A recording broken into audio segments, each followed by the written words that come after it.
Bună ziua! Astăzi vă voi prezenta site-ul GoCano, un site pe care colectați puncte și le transformați în premii. Premiile le găsiți la Prizes, Gadgets, Electronics și Accessories.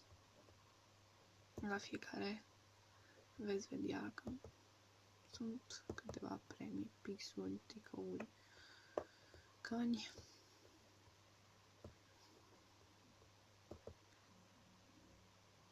Aici căști, card de memorie, mouse,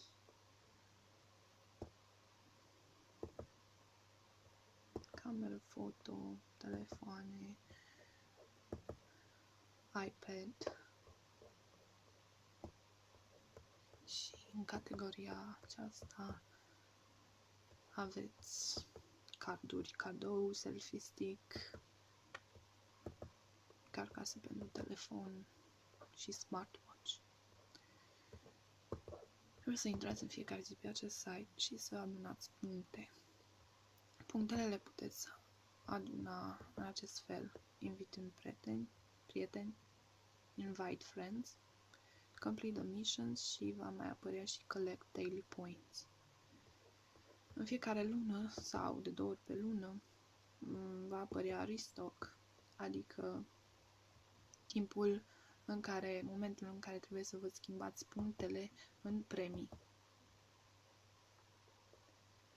Puteți de asemenea câștiga puncte de la Offers. Sunt niște aplicații pe care trebuie să le downloadați pe telefon, sau de la Games.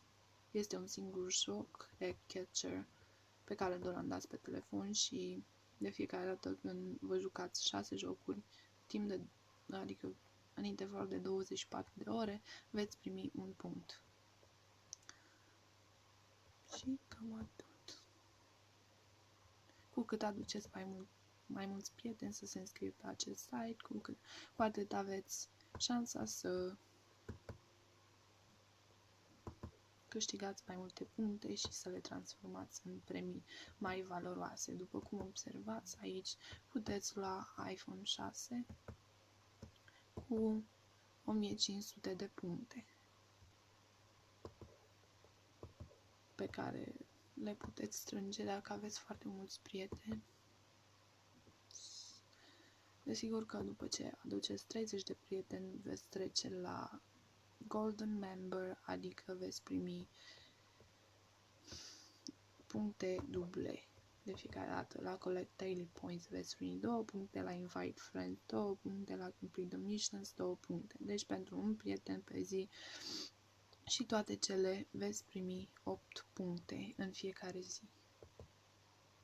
Dar la început doar 3 puncte. Nu, de fapt 4. Da, cu joc 4.